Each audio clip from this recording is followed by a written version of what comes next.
All right. Hey, folks, man, this is Monk, and we are back with another episode from the Canopy Film Show. And I'm joined, as always, with my co-host. We got Bobby Blockbuster. Yo. And Cornelius will probably be joining us a little bit later in the broadcast. But we're here to talk film by way of news, trailers, and reviews. And I'm going to let you folks know right away, I do not have any news today. So we're just going to get right into Bobby's trailer load, man. There we go. I came to work, so it's all right. we can go ahead and just jump right into it. I don't mind. So the first trailer that I have is a film called The Devil You Know, and it's going to drop for us on April 1st of this year. It's directed by Charles Murray, and pretty much it follows this man after a lifetime of trouble. This individual, he has the chance to turn things around with the love and support of his family and his newfound lady friend. As he tries to do right, he finds himself spiraling back into the dark place that he worked so hard to overcome. And the one thing that stood out to me about this out the gate was the cast. You know what I'm saying? It's a bunch of like oldies but goodies. You know what I'm saying? You get Omar Epps, you get Michael Ealy, who just he's not being stalked by a woman or stalking a woman in this film. He's actually playing a cop from what I saw from the trailer. So that's cool. You get Murray Gray, you get William Collette, you also get Ashley A. Williams, amongst others. Glenn Turman. Yeah, and the thing is that stood out most about this is it's coming out in the theaters. It's not a made for TV film. It's not gonna, it's not just showing up on streaming services. They're actually going to give it a theater run. How it's going to do remains to be seen. But every other thing I've seen Omar Epps in the past 2 years has not had a theater release. So I'm here for it, man. Yeah. Like this is just, it just looks like something that I would see. Like in the last movie we saw, it was what was it, Omar Epps and Neil Long. Yeah, when he was all stalker. And Michael Ealy was in that too, yes, right? Yo, dude, it's so crazy, man. You got these same people all together again. They've all played similar roles at some point. So. Yeah. That's wild. Yeah, front row. I will definitely be telling you guys how. Yeah, man, I'm gonna check this out too. This is what this is a movie. I feel like it's going to be elevated, seeing this on the theater opening weekend with a crowd full of people, especially some just black people, because we're gonna be in that joint like, oh girl, that can enhance the movie so much, man. Like I think that's one thing that I do like at peak movie theater going experience. I think the last time I really felt that was watching Spider-Man No Way Home, where the whole crowd was in it and we're all reacting at the same time, the same way, and having fun with it. And I expect that to go down in this film if you see this on opening weekend with a nice packed theater, man. Absolutely, yeah. I love that crowd interaction as well, because a lot of times when I go, there's always some D-bag that wants to shush everyone. Like, man, come on, man. Who sits in silence? You're not at the library, bro. But so I'm on board for that as well. But so the next film that I have is called Haunting Souls. I couldn't find an exact release date. It just said coming soon, but I'm sure with further investigation, you guys can figure out when it's going to be released when you check out the trailer on your own accord. But it's going to be directed by Diego Silva.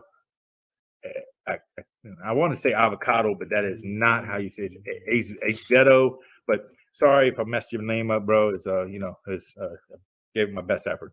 But as far as the synopsis, we get it's a young American couple that is dealing with the hardships of caring for their sick child, and they discovered that they are also being haunted by a demon. So it looks a little bit of like a possession style film. I don't know if it's the young child that's getting possessed, or they just got like kind of like some poltergeist haunted house situation going on. But it's been a little while since I've seen a movie of this style that was actually worthwhile, So maybe this one might hit the mark, might not. Only one way to find out, but I will let you guys know how this one is because I will check it out. I liked what I saw in the trailer. So, as far as the cast goes, nobody really stood out to me. Doesn't mean they haven't been in other movies. There wasn't anybody like highly notable it has Sonny Mayberry, Aiden Turner, Chloe Garcia Farizzi is the young child in the film, and then Charles Green. So if y'all know who any of those people are, awesome. Probably seen some more films that they've been in than I have. But nevertheless, the last one, I saved this one for last because I'm really, really excited to see this. This film is called Green Ghost and the Masters of the Stone. And this one, if you go and you try to look up this trailer, you're going to see all kinds of release dates. They're going to show you stuff from 2018. They're going to show you like cartoon stills. They're going to show you just all kinds of stuff all over the board. This particular film has not been released yet. It actually is going to drop April 29th of this year. And you'll know that it's the right film, the right trailer that we are talking about on this show, because you'll notice Danny Trejo's in it. If it doesn't have Danny Trejo, different Green Ghost as a whole. So as far as the cast goes, you get Danny Trejo, you get Sophia Pernas, Charlie Clark. You also get Michelle Lee, Dale Dye, Marco Zorro, something like that. But nevertheless, as far as the synopsis goes, it's based in a Texas border town, and it follows a car salesman named Charlie who moonlights as a masked lucha libre wrestler known as the Green Ghost. When a group of villainous assailants arrive seeking an outworldly emerald, Charlie discovers that he also has superpowers and that he must harness them to save humanity as we know it.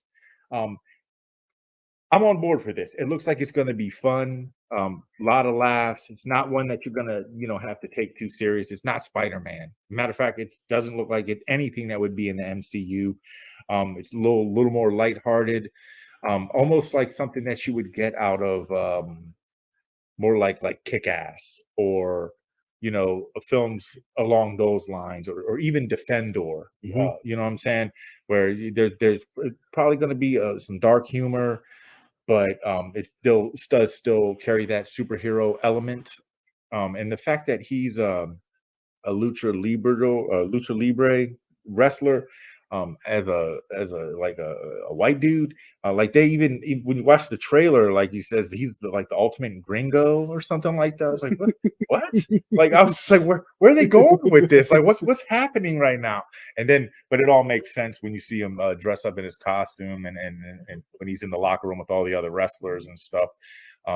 So I'm definitely on board for that. And this one, like I said, is going to drop for us. I want to say in theaters April 29th, 2022. So check that out. All right. Yeah, that's what's up, man. Let's get into these reviews, man. So I did get out to the theater last weekend to see a film, and it's kind of interesting that this thing got a theatrical release, you know what I'm saying, for what it was, and to be pumped up like it is. And this is going to be a film put out by A24. It's called X. A group of actors set out to make an adult film in a rural Texas under the noses of their reclusive hosts. But when the elderly couple catches their young guests in the act, the cast find themselves in a desperate fight for their lives. So, this thing does definitely give me Texas Chainsaw Massacre vibes in a little bit, just with the setting and all that, and the time period.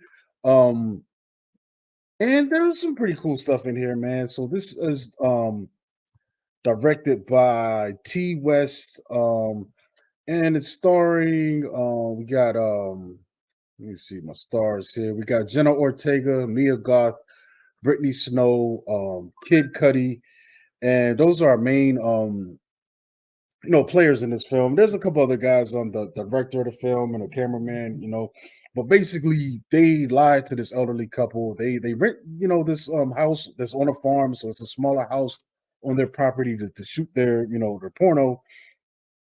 And they didn't tell what they were going to be filming. They just rented the house, and these people that they rented the house from are real conservative. It's like Bible Belt, Texas. Elderly, and like I said, like it says in the synopsis, they kind of catch them in an act, And for the most part, I thought it was pretty cool. You know, they did a good job of recreating the time frame and atmosphere and such. You know, with the people creeping around and shooting the scenes. There's a lot of like you know, especially the first part of this film, it feels a lot of Boogie Nightish. You know what I'm saying? Okay. Where they're, you know, they're kind of, you know, doing this tongue-in-cheek parody of this industry, and even those performances are, you know, some humor, you know, tinged, and they're having a bit of fun with it.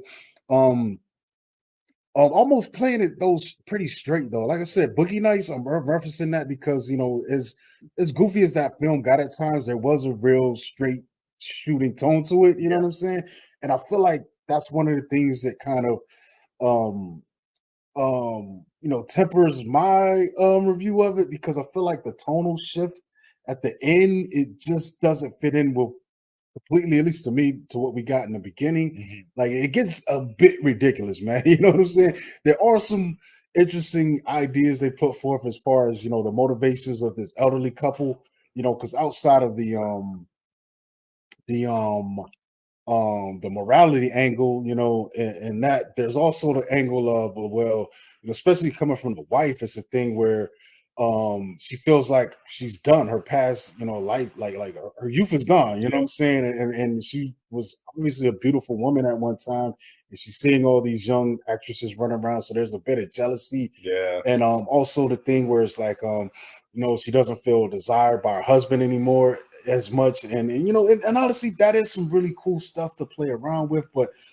ultimately it's only like surface level, and because of what kind of film this is, you know, I feel like some Right. of that stuff could have played out in a different kind of film, maybe a real drama, not, you know, this slasher flick that like it's almost like they dress it up too much, you know, and Mhm. then we get to that last act where it's just straight slashing, and one by one they're going down, and it kind of just to me kind of just throws away whatever lofty ideas they were trying to set up, you know what I'm Okay. saying? And ultimately it just boils down to another slasher flick. I mean, there were some pretty interesting killings and stuff like that, the way it played out. And as well as those moments where like the goofy moments where like you feel like the prey's about to get away, but they do something stupid and like, oh, like Yeah. kind of Oh, slip on the geez. banana peel and fall on the Right. killer's knife, you Oh, know, kind of geez. stuff.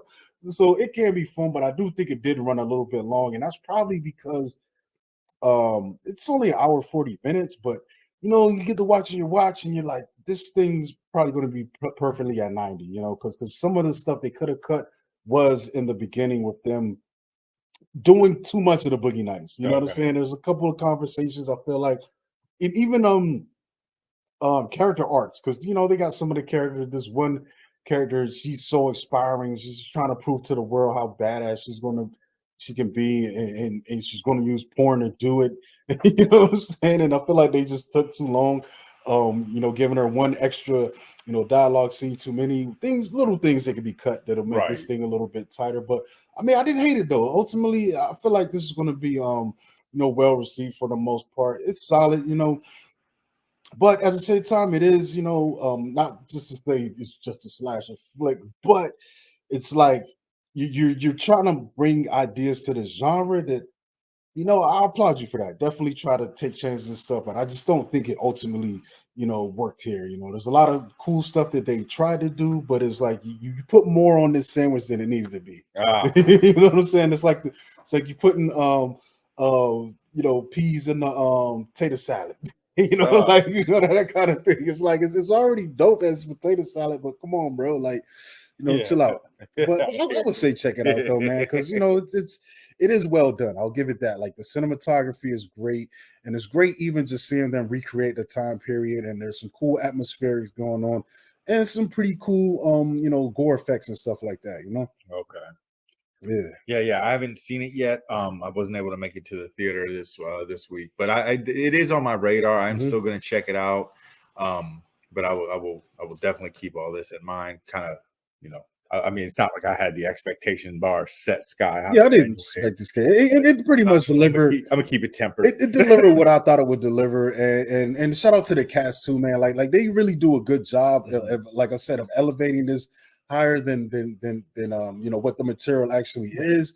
But at the same time, I feel like it the they were shooting a little bit too high, you know, Yeah. for this, man. It Yeah. could have. I feel like it would have cut into something a lot more tighter and fun, in my opinion. You know, but it is getting well reviewed, man. You know what I'm saying? I'm not the end all be all. You know, I hear you. so I make hear up you. your own mind and check it out. I do definitely recommend checking it out. You know, if I didn't like it, then I would say stay away. But Right. I definitely. You know, All right, so my first film that I'm gonna bring up is called Deep Water, and it dropped on Hulu March 18th, last Friday, and it's directed by Adrian Lin, and pretty much as far as the synopsis goes, it follows a well-to-do husband who allows his wife to have affairs to avoid a divorce, and then becomes a prime suspect in the disappearance of her lovers. Like, this is just so far-fetched that I almost want to read the synopsis twice to make sure I everyone. knew what kind of movie this was going to be, and like I didn't get to it this weekend, but I'm definitely going to check it out because I got the Yes. perfect idea. This is going to be like one of those Michael Ealy movies. It's just Yes. that's what I'm predicting. Yes. It's like just It just happens to star two of the hottest actors right There you now, go. like Right. quality actors, like Right. that you wouldn't expect to be doing material like this. So that yeah, and speaking of the cast, we got the wife is played by Anna de Armas. Mhm. We got Ben Affleck, who's playing the husband, Mhm. and then you get a dope supporting cast. I love the supporting cast. You get Lil Rel, he's in it.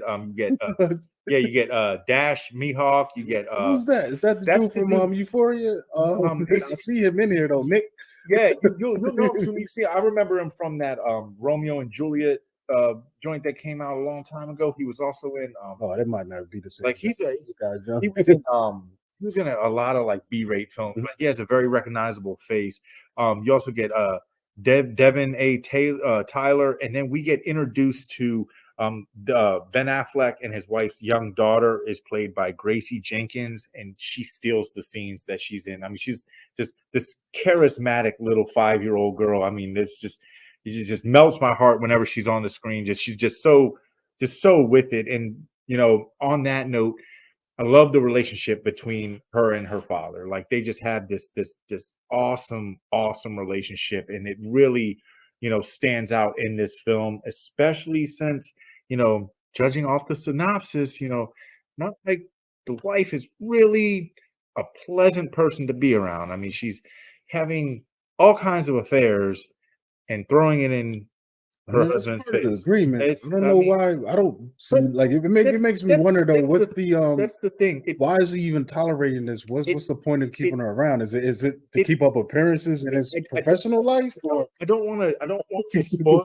It never really comes off like it was like they said, "Hey, this is the agreement. Let's shake on it." It doesn't seem like that. Well, it's more about like he knows what she's doing, and she don't give a f how he feels about it. That's the thing, though. She knows he like wants to keep her around. Like, his love is that strong. Well, that makes you look like a doofus, and it makes her look like even worse of a person for taking advantage that's the thing, because like at least the first official synopsis that I was reading on it said that they agree. It was agreement. It was a thing that they know, and they were like, "Yo, let's." It says that, and we will leave that up to the viewers. And it also says that he's a suspect when these dudes start disappearing. I didn't at any point through watching this movie did I get the feeling like they sat down and was like, all right, so here's the deal. Let's shake on it. It just didn't come off that way to me. You know what I mean? Maybe I'm missing something. I don't know. But nevertheless, as far as outside of the synopsis and everything, this one, for starters, it is a little bit too long. It comes up, it's short of 2 hours. I want to say maybe like a $1.54 almost. It could have got shaved down maybe about 15-20 minutes, and that would have probably made some of the more highlighted scenes and things that were really important feel more impactful. But it seemed like they were really focused on just showing how promiscuous this young lady was. And I mean, I get it. We all got it. You get it. It's a erotic thriller. That's part of the selling of this. This is it's pulp. It's yes, you know, but it's you not, know, you know, but it's, at least it's more focused on the interactions. It's not like late night Skinamax films. It's not mhm. you're not seeing a multitude of soft porn scenes and stuff, things of that nature. We do got to keep in mind it is still on Hulu and whatnot. I'm not to say that that's they're not going to show whatever. I mean, if you're looking for that, wait till 1 o'clock and then put it on Cinemax. You'll find what you're looking for. But nevertheless, the plot as a whole, it starts to feel a bit oversaturated. We've seen films like this before that have followed this same script and done in very similar fashion. But what really carries this film through and makes it, I was entertained. I mean, it's not getting good marks across the board from everyone else. Cool thing about that is I'm not everyone else. It's just like I said, it's just my personal opinion. I was entertained. I'm not upset that I saw it. So I really like what I got from Ben Affleck. He was given like 150%. You know what I'm saying? He was very believable in his delivery and in his character and what he was bringing to this film without it being too far-fetched, as outlandish as this movie started to really get. And it kind of still stayed within the parameters to make it like quasi believable in a sense. And then also it's really like kind of makes you wonder, like like I said, they're very well off, so who knows what goes on in the world of people that live in that very high profile, very rich, wealthy lifestyle. And if they're in a unhappy marriage, who knows what's going on when money seems to be like a main factor. And like you said, the upkeep of a certain appearance, and being concerned of what the masses think, or when you're having cocktail hour with all the other rich people you rub elbows with, what they really think and feel. But another thing that really stood out to me was the supporting cast. I mean, they did a lot of heavy lifting in this film. You know what I'm saying? Because whenever, it just they were really good tension breakers. You know what I mean? And we needed that through this film, because otherwise it would have been an extra 20 minutes on top of the 20 minutes too long. Because there's only so much of this one premise that you can get without getting a little something different going on. And like I said, you get the comedy element from Lil Rel, even though it wasn't overbearing. And I like that. I like the atmosphere that they provided us with, because it didn't all just take place in the house. I mean, your you get your house setting, which was a very nice house. That was cool. Then you also get some really cool, like wooded area settings and stuff, and that was dope. And then you also get like some stuff out in the city. So I mean, they're all like they're jumping around really really well. And that was I think that also kind of helped push this story along, and like I said, just kind of space everything out. It didn't really feel too condensed, even though it was really still focused, on the subject matter at hand. But all in all, I would suggest checking it out. Don't follow the critics. You know what I'm saying, with this one. Just I feel like this was definitely a judge it for yourself kind of film. All right. Yeah, that's, I don't really have anything else, man. I could probably piggyback on. So I started one, but I didn't finish it. So we want to go and talk about the Windfall. Yeah. Sure. Did you want to start? Oh yeah, I was gonna follow you. Oh, Nah, no, nah, yeah, you take. Or did you want to bring up the anime? nah, I'm Nah, skipping nah, that. let's get that. Like I said, man, I'm trying not to bring light to things that I'm not really feeling. I can dig. You I know can what I'm dig. saying? But let's talk. Well, Windfall just hit Netflix. And it's directed by Charlie McDowell, starring Lily Collins, Jesse Plemons, Jason Segel. I think these are our mains in the Yeah. film. And basically, a man breaks into a tech billionaire's empty vacation home, but things go sideways when the arrogant mogul and his wife arrive for a last-minute getaway. And I got about halfway through this. I did start it, and I just didn't have time to go back to finish it.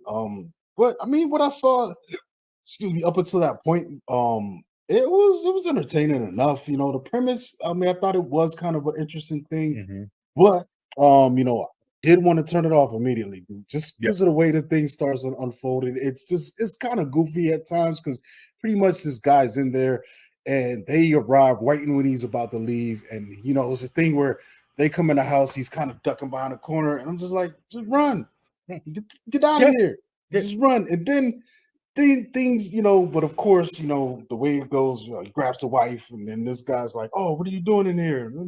He takes some hostages, but even then, he for the first few minutes of this movie, he's pretty much got them at gunpoint with no gun. No Like gun. you're gonna have to show me something, man. So, Yeah. so my suspension of disbelief was really struggling right there, and I pushed through it, and for the amount that I saw, like I was entertained by the performances and the banter. It's one of those things where he's probably not as bad as a guy as Clemens' character is. And I'm not saying that Clemens would be out here, breaking in people's houses and such, but Clemens comes across as a billionaire who got rich, not really caring about people and things around him.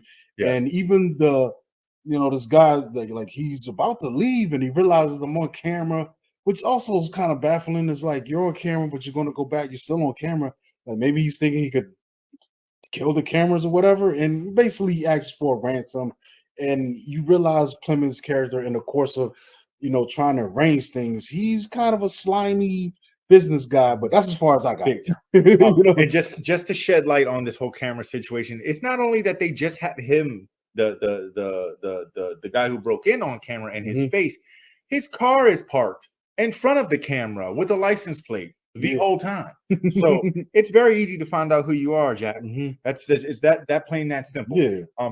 There are a lot of flaws in this film, but what made them so easy to overlook for me was what we got from Clemens. Like, I mean, he was a very dislikable guy, but I got a lot of laughs out of him just because I'm not used to seeing him play this kind of role. Like, he wore that arrogance on his chest like the Superman sign. I mean, he was just like, it was insane. But what he did with this film, he put it on his back and ran a mile with it. And he really, really, really got into his role.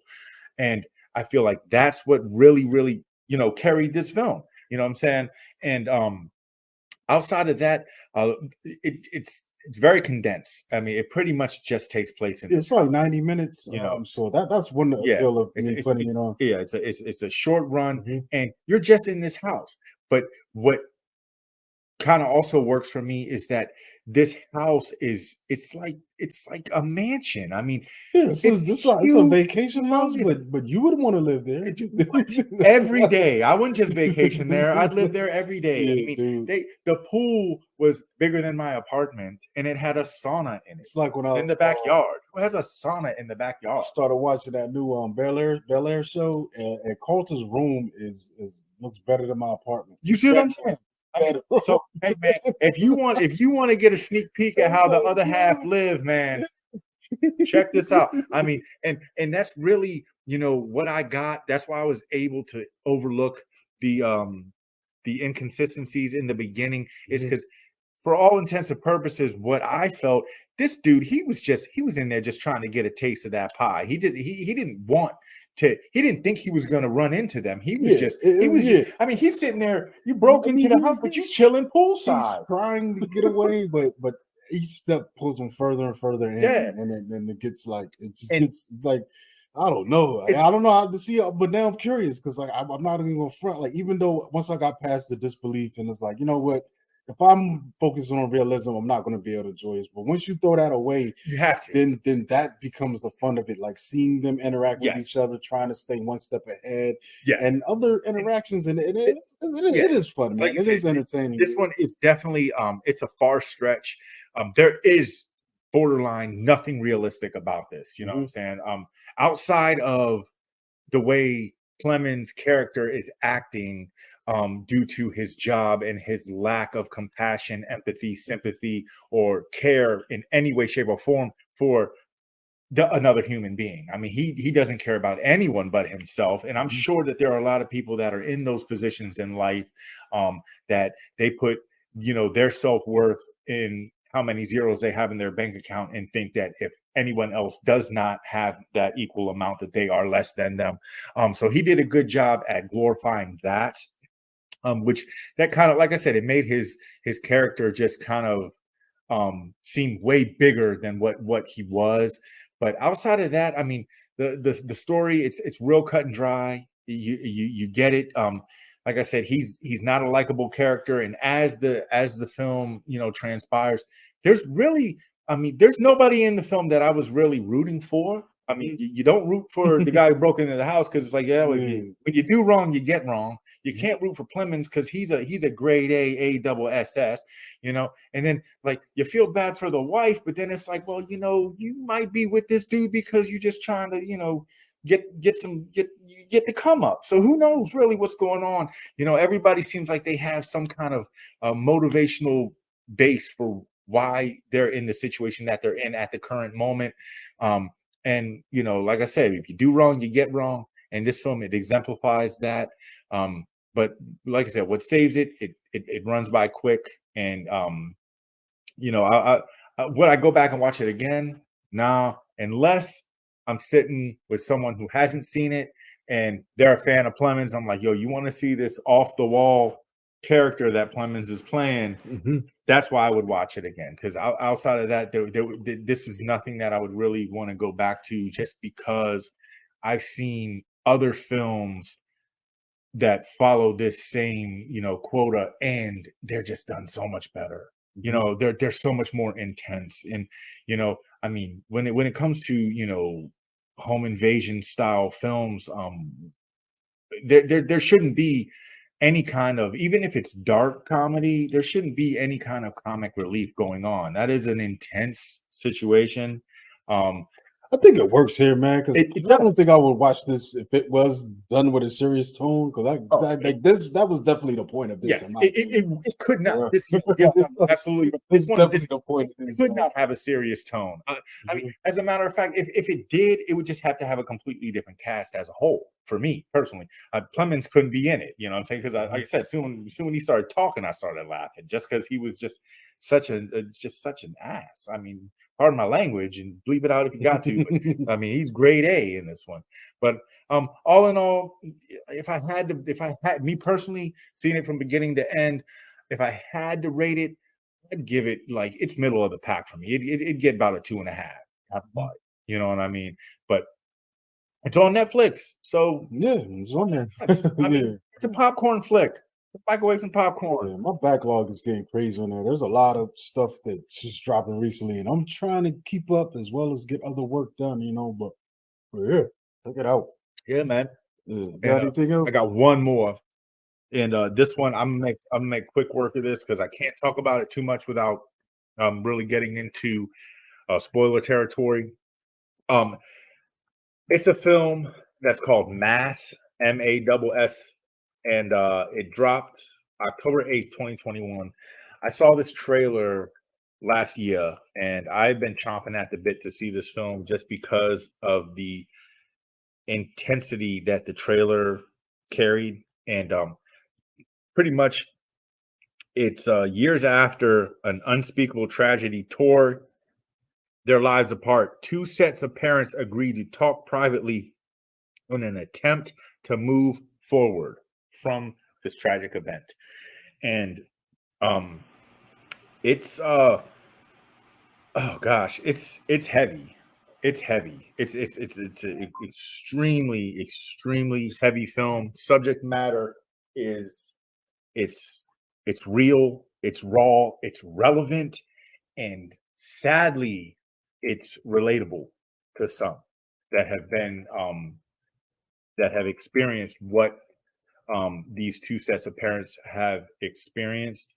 I commend the writer slash director of this film, because he does a wonderful job at giving both sides of the coin, in a way where ultimately compassion is felt and forgiveness is wanted all the way across the board.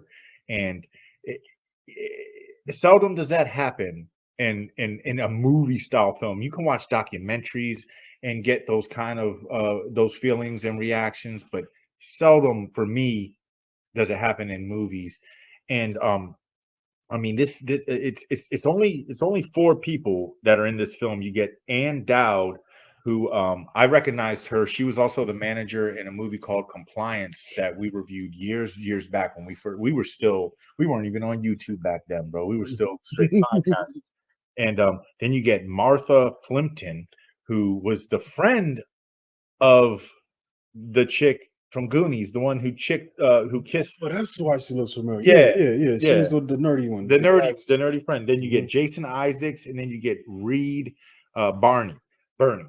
And I mean, this film, it's all dialogue.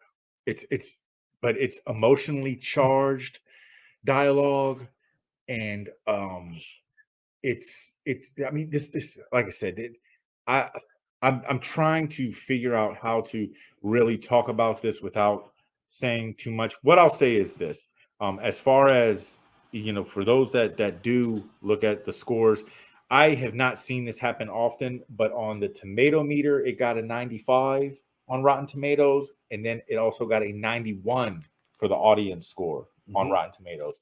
That doesn't happen too often, where the critics and the audience have a shared opinion. Normally it's a very it can be with some films. so that was really cool. And outside of that, this film, I would say it's for me, it's must watch territory. Would I go back and watch it again? Probably not, only because I feel like you're going to get the most value out of it and the most impact from your first viewing. I would watch it with someone who hasn't seen it, but I would probably get up and do stuff during, because like I said, it hits real heavy. It's very emotionally charged. But I'm not disappointed in any way, shape, or form. It was well worth the wait. And like I said, I strongly suggest anyone who can get across this film, watch it as soon as possible. Just know that it's probably going to tug on the heartstrings quite heavily. So if you're having a bad day, maybe wait till the next day, something like that. You know what I mean? But outside of that, just like I said, this one is it's falling under must watch territory for me. So just mass. Check it out. Won't be disappointed. Probably be sad though. That's what's up. I guess the next big thing is still going to be that's going to be next weekend though, dude. Yeah, so probably 7 days from now. It'll be the first. Nah, we probably got it's going to be probably that Thursday or Friday, but.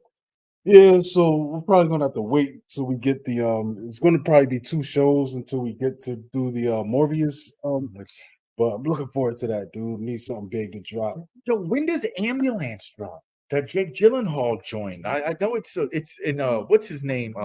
The Transformer guy. I think he's the one who's directing it, man.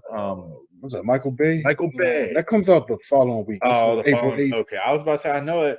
Yeah. I know April is gonna be full of Easter eggs, man. We're some picking for April. What's gonna happen? They've already been doing it for years. The summer movie season usually starts usually late April, early May. You know what I'm saying? Okay. So the big boys is coming, man. Yeah, gonna probably be real busy then. I'm ready. I'm ready, man. Because I mean, dude, right now it's been, like I say, it's been slim pickings, and I mean, there you will get some gems. I love digging through the crates for them good indie films and streaming stuff, but sometimes you gotta sit through a lot of mid. But I think that's it, folks, man. We're gonna wrap this thing up. It's been Monk. Catch me at Monkey Blood on Twitter, Instagram. Yeah. This is Bobby Blockbuster, and you can catch me on Instagram too. That weirdo. Oh.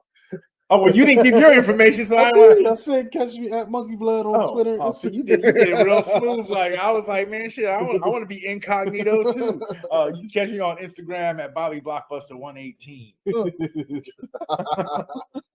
All right, folks, man. Gonna catch y'all next time. Peace.